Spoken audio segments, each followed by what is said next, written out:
हरे भरे जंगल के बीच फूलों से भरे एक छोटे से मैदान में एक नन्ही सफेद खरगोश रहती थी जिसका नाम चांदनी था।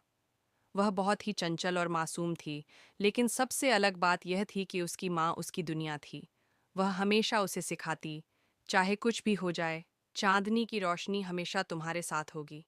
चांदनी अपनी माँ के साथ हर दिन खेलती, फूलों के बीच उछलती और माँ की कहानियां सुनती। लेकिन समय किसी के लिए नहीं रुकता। एक दिन ठंडी हवा के साथ जंगल में बदलाव आया और उसकी माँ बीमार पड़ गई। चांदनी हर संभव कोशिश करती, उसे मीठे गाजर और ताज़ी घास लाकर देती, लेकिन माँ की हालत दिन ब दिन बिगड़ती गई। एक रात जब आसमान में चांद अपनी पूरी चमक के साथ निकला था, माँ ने चांदनी को अपने पास बुलाया। बहुत ही धीमी आवाज में उसने कहा, बेटी, मैं तुम्हें हमेशा देखूंगी।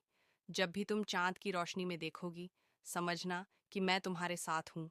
चांदनी माँ से लिपट कर सो गई। लेकिन जब सुबह हुई तो माँ की गर्म गोद ठंडी हो चुकी थी। चांदनी की आंखों में आंसू थे, दिल में दर्द था और उसका पूरा जंगल सूना लगने लगा। रोज रात को चांदनी आसमान की ओर देखती, माँ की बातें याद करती और रोती। लेकिन एक दिन जब वह यूं ही चांद को देख रही थी, एक छोटी सी जुगनू पास आई और बोली, चांदनी, तुम इतनी उदास क्यों हो? मुझे माँ की याद आती है, चांदनी ने आंसू पोंछते हुए कहा।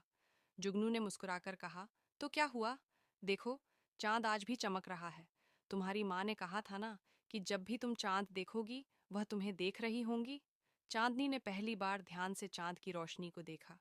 उसे ऐसा लगा मानो माँ उसे दुलार रही हो, उसकी आंखों से आंसू पोंछ रही हों।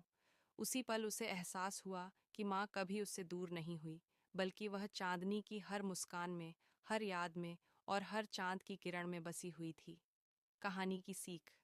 हमारे अपने हमें छोड़कर चले जाते हैं, लेकिन उनका प्यार और यादें हमेशा हमारे साथ रहती हैं। हमें उन्हें अपनी ताकत बनाकर आगे बढ़ते रहना चाहिए।